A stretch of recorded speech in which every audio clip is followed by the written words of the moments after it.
We're on the other end of the spectrum today. What's that? And by spectrum, I mean ginger lemon tea. Long black. I just couldn't do it. I'm having a break. I'm 5 days into my coffee detox. It feels amazing. I like coffee. We are at Something Art Gallery in Jeonju, a beautiful cafe we just stumbled upon. There is an amazing cat called Mocha. I like it here. Yeah, it's beautiful. It's really nice. This is coming from us trying not to plan where we have our coffees, and we already had a mega coffee matcha because we planned to get a matcha, go for a walk, sit down and film our coffee chat, but we just didn't find anywhere to sit down. And while we're walking around, we found this amazing cafe, and I just think that we should just listen to the signs of we're in a place of manifestation. A perfect cafe would have been there. We didn't need to go get the matcha. The matcha was so good. I still liked it though. We are learning spontaneity. And by that I mean we are trying not to plan our travel. And this has only really started, I guess, a week ago. Mocha the cat. Anyway, a lady just walked past and said hello to Mocha. Yeah, we're planning to not plan our trip. As of next week, we'll be in Japan. This week's kind of plan. This is our last week here in Korea. We're in a camper van. And in Japan. We don't really have a plan. Yeah. Yeah. I'm excited for that. I'm Me excited too. as well to just like, if we want to sleep all day, we can sleep all day. If we want to cook in our van, it'll be a lot more freedom because we actually have a place of stable residence. Yeah.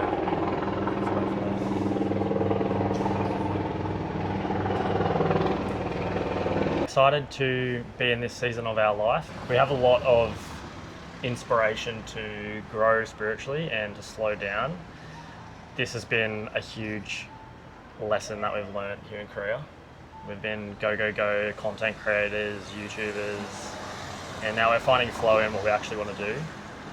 And that's just to, I guess, speak. Like, communicating is something we've been speaking about. Like, we've been doing these talks every morning. Every time we finish one of these morning chats, we talk about how we can improve and get better. It's been challenging. Thank you to our small audience who is bearing with us while we learn the skills of communication. One day we'll look back on these videos and we'll think, I'm so glad I started, but we'll also think, holy dooly, I'm so glad that I learned to improve. I actually had the thought before that I'm sure, we'll get so good at this that one day we can say to people, like, go back to the start of our YouTube and see how poor we used to be. And I think that takes us into a topic that we want to talk about today, which is manifestation, our favorite thing, because we can see where we want to go or where we are going with these chats and these coffee dialects that we have with our community every day, and who we are becoming as people through these conversations and where we want to go in our life. And this is a step in that process. So this really is a playing out of manifestation to get us there. I had the realization that I've been the creator of the burnouts, the health issues that I've had the last 12 months.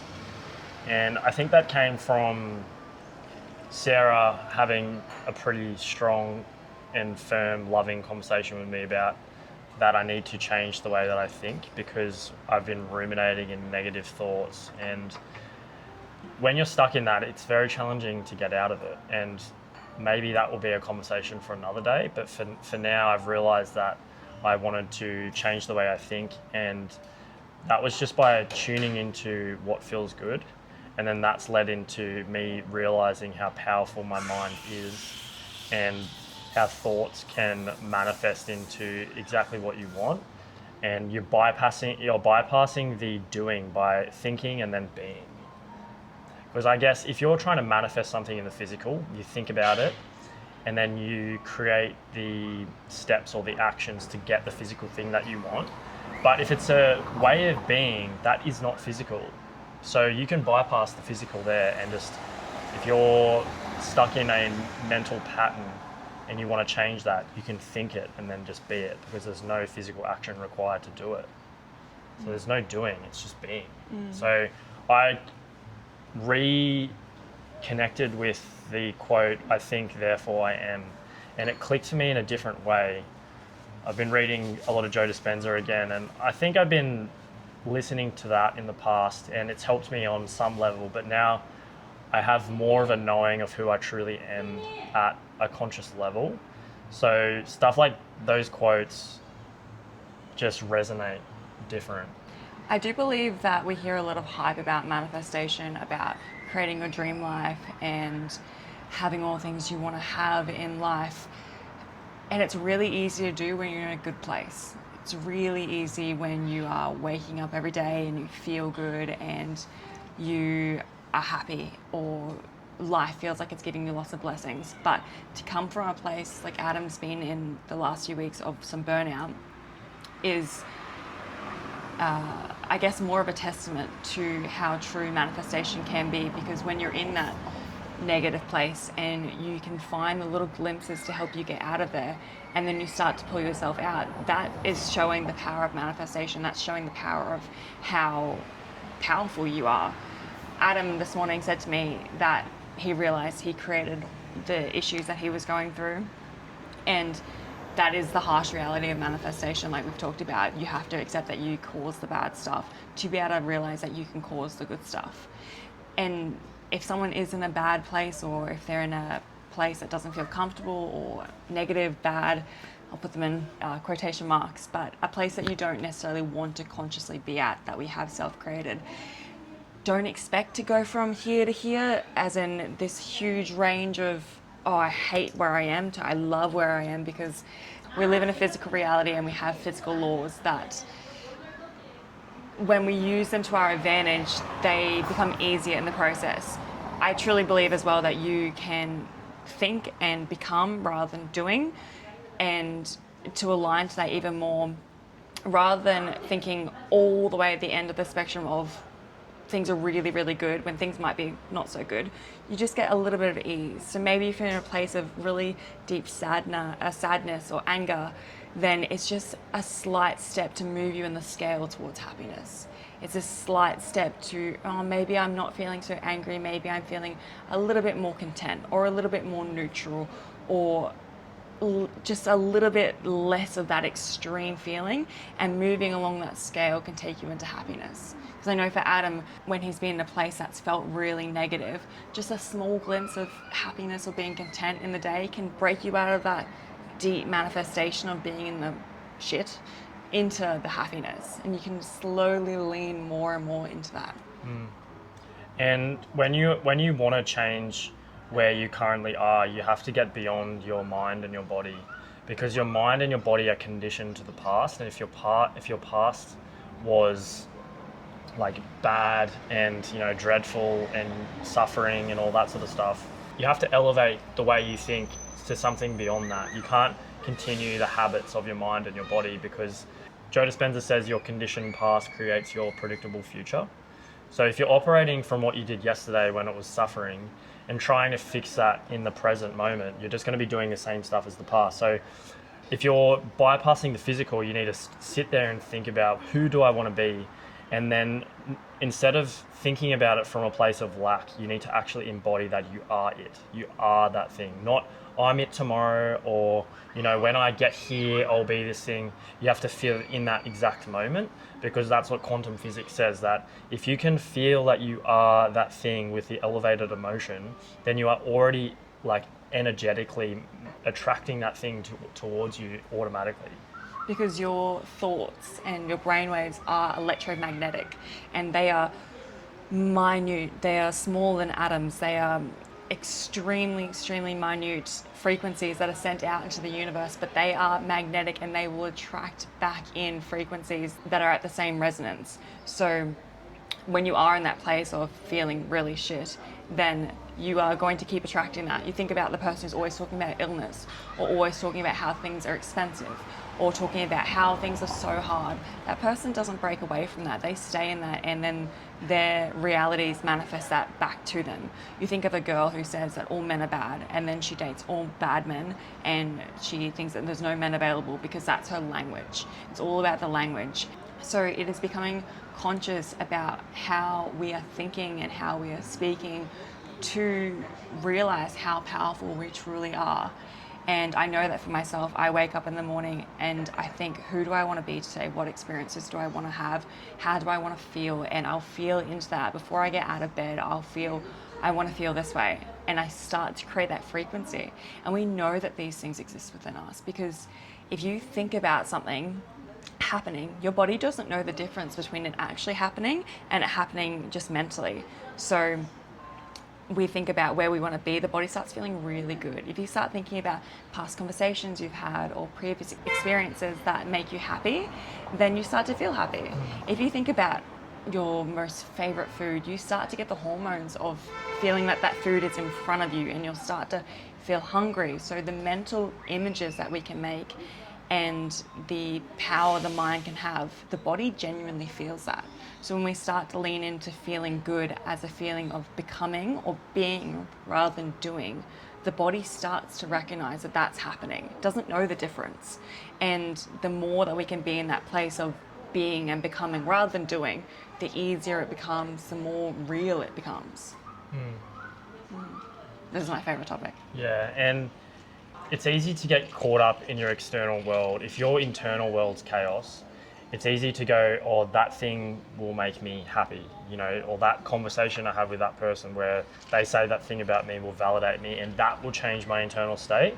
And when you're in that place of lack, because you don't have the power within inside of you to change your internal reality, you're actually pushing things either further away, because if your thoughts are what create the physical realm, and you are in this place of lack, wanting other things to create validation for you, you're just pushing it further away. But if you're in this place of, no, I am what I want, or I am validation, like if you give yourself that, then it's only going to magnetize towards you exactly what you want. And this is like a science fact that we are made up of atoms. It's the smallest part of us. Like the cells are contained with thousands or millions of atoms. I don't know the exact number, but an atom is only 0.00001% physical. The rest is energetic. So we walk around thinking, I'm this physical body, you know, I need to look this certain way, I need to change this. And you are focusing on the tiniest, minute part of the atom, which is physical, instead of the energetic side of the atom, which is, we are completely, like, fully energetic beings. But because our ego and we're 3D, we just focus on the 3D realm instead of what's so much vaster than that. And that's why manifesting is so powerful. And we live in this society now where I think people are breaking free from this. I need to work, 12 hours a day to achieve my dreams, instead of just placing your mind in this place where you can think about it, feel it, like feel joy and love and elevated emotions towards it, and just watch it come towards you. It can feel like a massive feat when you are in a place that's not very good, or it's not making you happy, or you feel like the whole world is doomed. But this is a technique and it's a theory that works for absolutely anyone, because it's true reality of how our life manifests. So if this seems like just way too far in the future or in existence to actually be a possibility for you, there's very simple steps to just start, and that is to start to become conscious of our thought patterns, start to become conscious of how our language is projected out into the world. Your word is your deed, and the more that you project your language or word out about things that you don't want or things that are negative to you, you are attracting those back to you. So it's being really mindful about what our language is. First step would just be to consciously sit down for a few minutes and think about, or notice, what thoughts come into our head, what repetitive thoughts come in, maybe journaling them down, and over time start to shift those thoughts into what you do want to become or what you do want to have, rather than what you don't, because that's just going to keep mirroring back to you. You have any other tips to help someone start their journey? I guess a tip for me that has broken through my own mental perception is that you need to go beyond yourself right now. If you're in a place where your life isn't the way you want it to be, it's an ego check to know that you have created that with your own thoughts. Like your mind, the way you think, your conditioning. Maybe your conditioning is not your fault. Like that's how you were raised. But you need to get beyond that. You need to elevate beyond that, and that's the courage and the power and the bravery that it takes to manifest a better life, because you need to understand that your life isn't where you want it to be, and that you can't change it with where you are physically and mentally. So you need to think beyond that, and then think beyond that, hold that thought in your mind, and then feel, not think, feel with your heart and your body what that would feel like when you have it or when you are it. And then know that you are that thing. Hold that feeling. So like, when everyone out there has probably imagined their dream relationship, and they can just like close their eyes and they can think that they're running up to this man or woman or boy or girl and hold them and kiss them, and like they would feel love. They wouldn't have that thing like in their physical reality, but they could think about it and they could feel it. And when you feel it, that's what you're magnetizing that thing towards you. And that's just not relationships. That could be a job. That could be like anything you want. So that's what I think a good example of manifesting is you need to connect to something higher, get beyond where you physically are. And that's like also looking after your health, getting enough sleep, like all the things. You can't think you're going to manifest a better life if you are creating the same habits of, alcohol and, whatever the things that you use as a vice to feel good or regulate your nervous system. So to go beyond that is what I would say. Get beyond yourself. I love it. This is our favorite conversation. Yeah. If you have anything else that helps you manifest, or any questions that you've got about what we just said, because it's a lot of information. We gave you a whole realm of different spectrum of ideas and ideologies and tips or own examples. We'd love to hear from you about your own manifestation journey, because we are all creating our own reality. If we're conscious or unconscious to it, everyone has created the life that they're currently living. Yeah. Thank you for joining us for our coffee chats today. We do this every day, where we have a coffee or a tea and chat about consciousness, essentially. Yeah, raising consciousness over coffee is our little thing, and we'll see you tomorrow. Please like and subscribe, and we'll see you tomorrow. Bye. Bye.